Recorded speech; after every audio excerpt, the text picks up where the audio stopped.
మన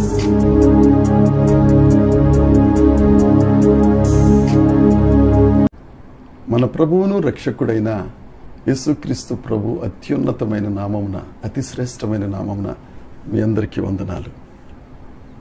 ఆదరణకర్త అయిన దేవుడు, ఆదరించువాడైన దేవుడు మనల్ని ప్రేమించి రాత్రంతా సుఖనిద్రను అనుగ్రహించి మంచి నూతన దినమును మనకు అనుగ్రహించిన ఆ దేవునికి సమస్త మహిమ ఘనత ప్రభావములు కలుగునుగాక. ఈ నూతన దినములో ఆ గొప్ప దేవుడు మనకు అనుగ్రహించిన దేవుని యొక్క వాగ్దానము, కృపావార్త. యెషయా గ్రంథం 66వ అధ్యాయము 13వ వచనం. ఒకని తల్లి వానిని ఆదరించినట్లు నేను మిమ్మను ఆదరించదను, యెరూషలేములోనే మీరు ఆదరింపబడిదరు. దేవునికి స్తోత్రం కలుగునుగాక, దేవునికి మహిమ కలుగునుగాక. ప్రభువైన యేసుక్రీస్తునందు అత్యంత ప్రియమైన దేవుని ప్రజలారా, దేవుడు ఈ దినాన మనతో చెప్తున్నమాట, యెరూషలేములోనే మీరు ఆదరించబడిదరు. యెరూషలేములోనే అనంటే ఒక ప్రత్యేకమైన భౌగోళిక పట్టణం గురించి దేవుడు చెప్తున్నారా? కాదు. యెరూషలేము అనంటే సమాధాన పట్టణము.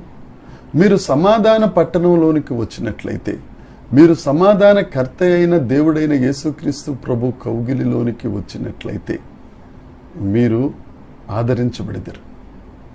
ఆ దేవుడి దగ్గరికి రావాలి, ఆ సమాధానాన్ని ఇచ్చే ఆ ప్రాణ ప్రియుడి దగ్గరికి రావాలి, నువ్వు ఆదరించబడతావు.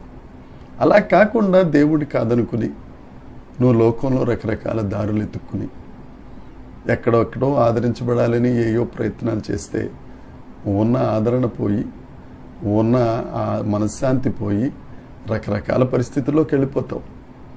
దేవుడు పిలుస్తున్నాడు, యెరూషలేములో మీరు ఆదరించబడతారు. ఒక దగ్గర ఒక చెట్టు ఉంది, ఆ చెట్టు దగ్గర నీడుంది అని అంటే వేసవి కాలంలో ఆ చెట్టు నీడకెళ్ళి మనం కాస్తంత వేడిమి నుండి తప్పించుకోవటానికి ఇష్టపడతాం. నేను నిన్ను ఆదరిస్తాను, సమాధాన పట్టణంలో నీకు ఆదరణ దొరుకుతుంది అని అన్నా మీరు రావడం లేదు, లేకపోతే మనం వెళ్ళడం లేదు అని అంటే ఒకసారి ఆలోచిద్దాం. మీరు యెరూషలేములో, సమాధాన పట్టణంలో, ఆత్మీయ యెరూషలేములో మీరు ఆదరించబడతారు. ఎలా ఆదరించబడతారు? ఒకని తల్లి వానిని ఆదరించినట్లు. ఈ లోకంలో ప్రేమలన్నిటిలో యేసయ్య ప్రేమ గొప్ప ప్రేమ, తరువాత తల్లి ప్రేమే. ఆ తల్లి ప్రేమ మనల్ని ఎంతగానో ప్రోత్సహిస్తుంది, ఆదరిస్తుంది, మనల్ని నడిపిస్తుంది. ఒక శిశువు ఆ తల్లి శరీరమును చీల్చుకుని బయటకు వస్తున్నప్పుడు ఒకంత కష్టమని అనిపించినా ఆ బిడ్డను చూడగానే ఆనందం వస్తుంది. ప్రసవ వేదనలో శరీరం చీలిపోయినా, ఆ బిడ్డను పెంచుతున్నప్పుడు గుండె చీలిపోయినా తల్లి పట్టించుకోదు. బిడ్డ క్షేమాన్నే కోరుకుంటుంది, బిడ్డ బాగోగులే కోరుకుంటుంది. ఏ కష్టంలో ఉన్న బిడ్డను ఆదరించడానికి తన వంతు కృషి 100% పెడుతుంది. తల్లి కంటే మిన్నే అయిన దేవుడు అంతకంటే ఎక్కువగా మనల్ని ప్రేమిస్తున్నారు, ఆదరిస్తున్నారు. ఆయన శరీరాన్ని నలగగొట్టబడి, ఆ శరీరంలో ఉన్న అణువు చెతకగొట్టబడి, రక్తపు బిందువు, ఆఖరి రక్త బిందువు వరకు నీ కొరకు ప్రాణం పెట్టి నిన్ను ఆదరించడానికి, నిన్ను పైకి లేవనెత్తడానికి, మహాజలరాశుల్లోనూ నిన్ను తీయడానికి, ఉన్నత స్థలాలు నిలబెట్టడానికి ప్రాణత్యాగం చేసిన గొప్ప దేవుడు. తల్లి ఆదరణ కన్నా గొప్పగా ఆదరించే దేవుడు యేసుక్రీస్తు ప్రభు. అంతేకాదు, పరిశుద్ధాత్మ దేవుడనే ఆదరణకర్త మనకు తోడుగా ఉన్నారు.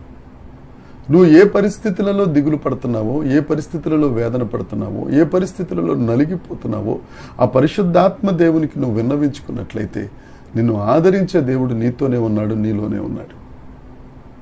ఆ పరిశుద్ధాత్మ దేవుడు నీ గాయాలు కట్టి, ఆ పరిశుద్ధాత్మ దేవుడు నిన్ను ఒక మనిషిగా నిలువబెట్టి పరిశుద్ధతలోనికి నడిపిస్తారు, ఆదరిస్తారు.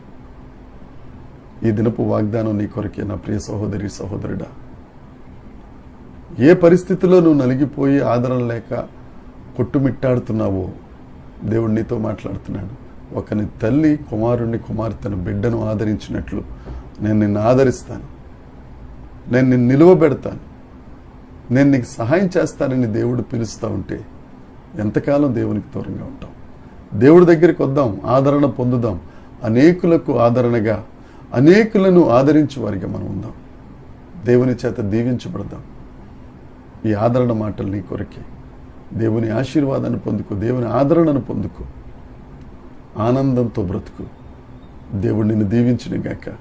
దేవుడి మాటలు మనందరి వెనుకిడిలో దీవించి ఆశీర్వదించి ఫలభరితం చేయను గాక.